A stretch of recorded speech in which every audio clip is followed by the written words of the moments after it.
O que eu vou dizer nos próximos 10 minutos tem, obviamente, uma componente de aprendizagem pessoal, daquilo que é, em média, um valor que andará entre os 25 a 30 anos mais do que aquilo que me apercebo que tenho hoje nesta plateia e que é a essência e a motivação do meu trabalho. Porque há algo que nós nunca podemos esquecer quando trabalhamos ao nível da rede do ensino superior. Os alunos têm que ser melhores que os professores. Se não tivermos em atenção esta missão muito simples e este objetivo não estiver permanentemente em cada um dos nossos atos, a prazo o país sofre. E, portanto, os senhores têm que ser muito melhores do que aquilo que eu fui. Porque senão eu fui um mau professor. Esta é a essência e até agora não me tenho dado propriamente muito mal e tento sempre seguir este objetivo. O que é que mudou nestes 25, 30 anos? O que é que mudou, diria que nos 27 anos de percurso profissional que tenho e o que é que mudou e que desafios se colocam hoje? Mudaram coisas fundamentalmente positivas, a perspectiva é mais positiva, mas convenhamos que com um nível de agressividade muito superior. A vossa geração está hoje exposta a um nível de agressividade no sentido não propriamente pejorativo do termo, um sentido de competitividade muito mais alargado, muito mais denso e muito mais global do que aquele que tínhamos há 25, 30 anos atrás. E é com isso que têm que aprender a lidar e é com isso que têm que aprender a usar da melhor forma as ferramentas e as competências que vos são fornecidas nas instituições por onde passam. Que futuro é que existe? Que caminhos a percorrer? O futuro é só um, em termos de país. Criar riqueza.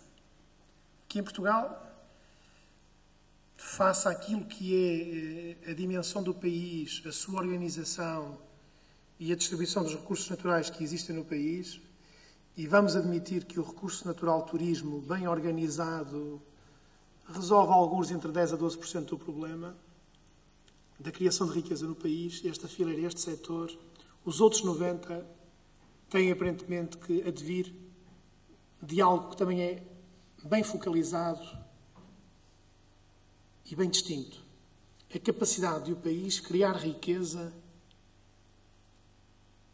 pela chegada aos mercados de bens e serviços transacionáveis, e quando eu digo mercados, são fundamentalmente mercados externos, que permitam um nível de sustentabilidade e um nível de riqueza para uma sociedade que viva com os padrões de dignidade que nós exigimos. Para que tenham ideia, e numa altura em que nós discutimos abertamente todos os dias as questões orçamentais e o que se vai passar nos próximos anos, há uma conta que é relativamente simples de fazer e que a maioria dos senhores e das senhoras podem fazer também rapidamente, que é o seguinte: quanto é que o país precisaria de crescer em valor líquido de exportações, admitindo que congelávamos a valor zero de aumento todas as importações? Quanto é que teríamos que crescer para colocar na linha zero a criação de riqueza em função da riqueza que consumimos em cada ano? Este valor ronda os 32%. Nós teríamos que crescer 32% em bens e serviços transacionáveis para equilibrar aquilo que, de uma forma simples, eu estou a chamar consumo de riqueza versus criação de riqueza. Se consultarem o documento, ele está disponível, a perspectiva, e alguns dizem que é otimista, é que o crescimento se situará a alguns entre os 6% e os 7% nas exportações. E as importações não serão zero. Significa que temos anos difíceis, com desafios, em que todos temos de estar mobilizados e, em especial, a vossa geração.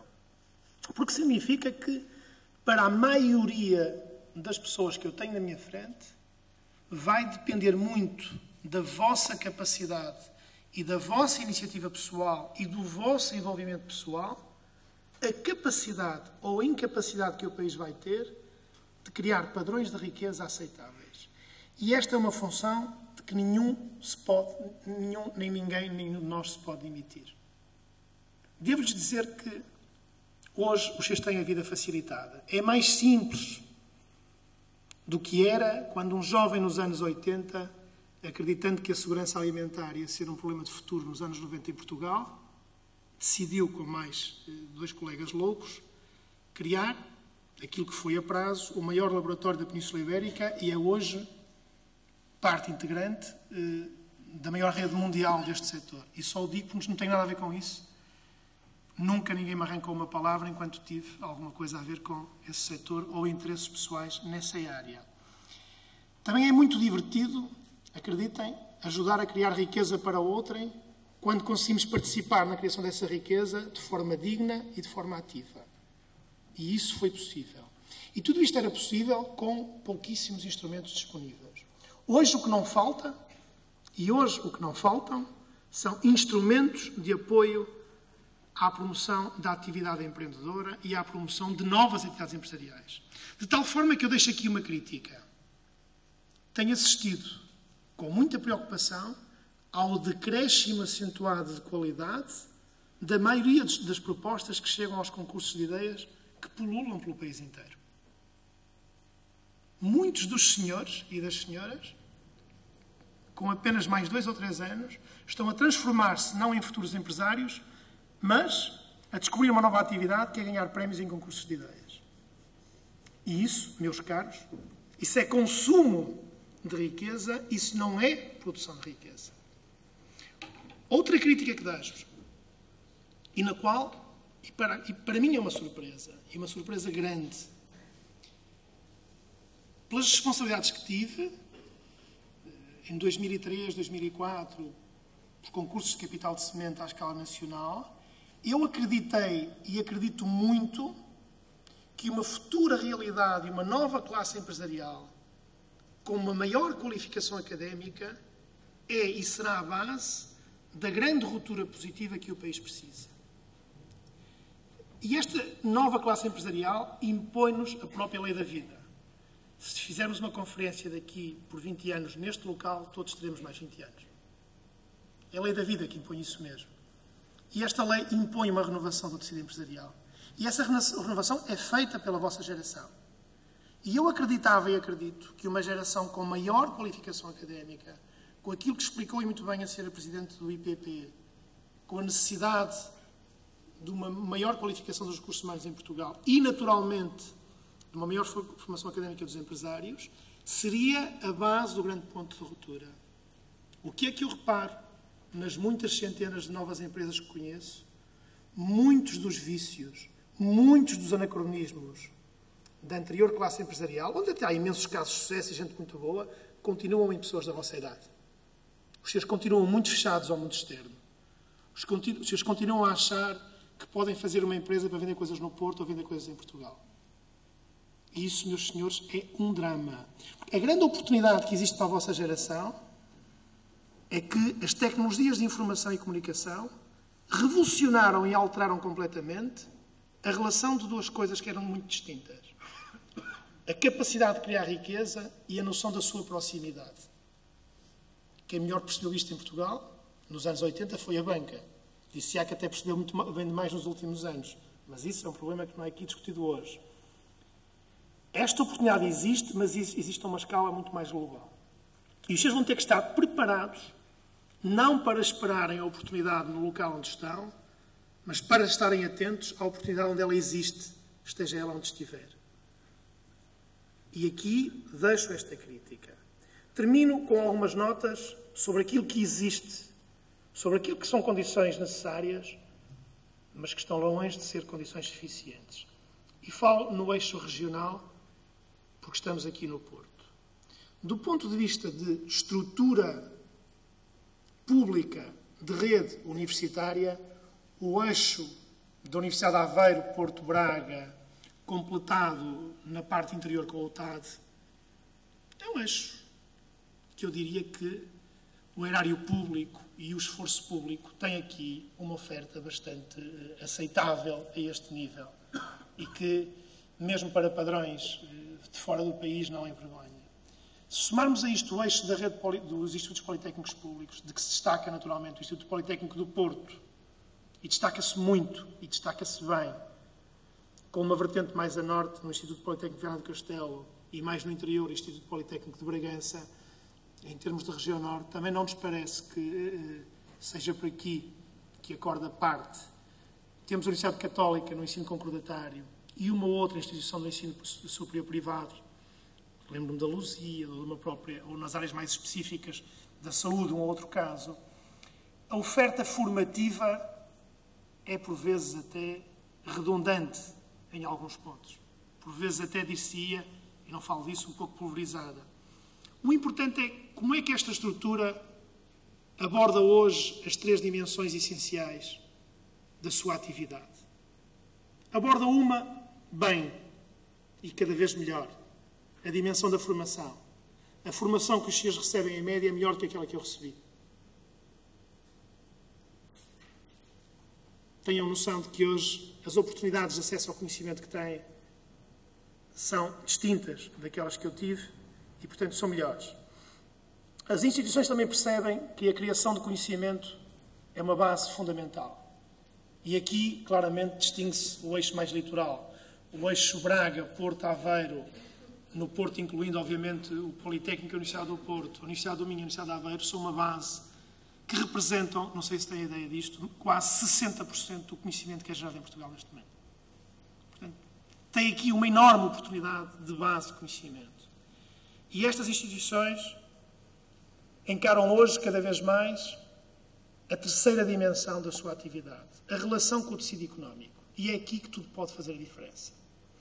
O que nos dizem hoje, por exemplo, até com alguma sobranceria, os responsáveis pelas políticas públicas dos Estados Unidos é que nós, na Europa, temos estado muito preocupados com os rankings ao nível da produção científica e ao nível de indicadores de número de pós-graduados, e estamos muito fechados sobre essas políticas.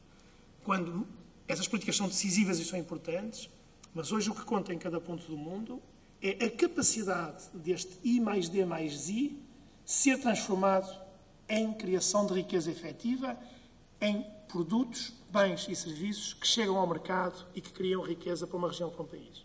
E este é o grande desafio que se vos coloca. Se ficarem à espera que o emprego, ou o trabalho, ou a oportunidade de valorização do vosso trabalho vos apareça, estão condenados a viver mal. E o país irá viver cada vez pior. Se usarem a vossa capacidade e as enormes oportunidades que hoje existem na criação, na participação ativa na criação dessa riqueza, o país vai ser muito melhor. E é este o desafio que vos deixo.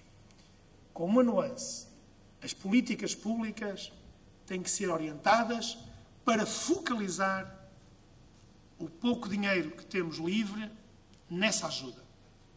Do meu ponto de vista, as políticas públicas têm que estar centradas, do ponto de vista económico, no estímulo à atividade do lado da procura. Leia-se do lado do tecido produtivo. Leia-se no apoio a todas as iniciativas que sejam potenciadoras na criação de riqueza.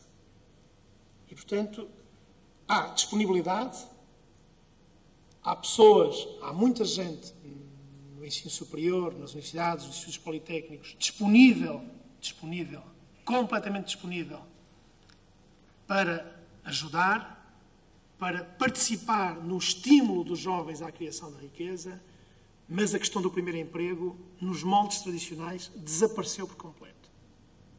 Mas desapareceu mesmo por completo. Não se resignem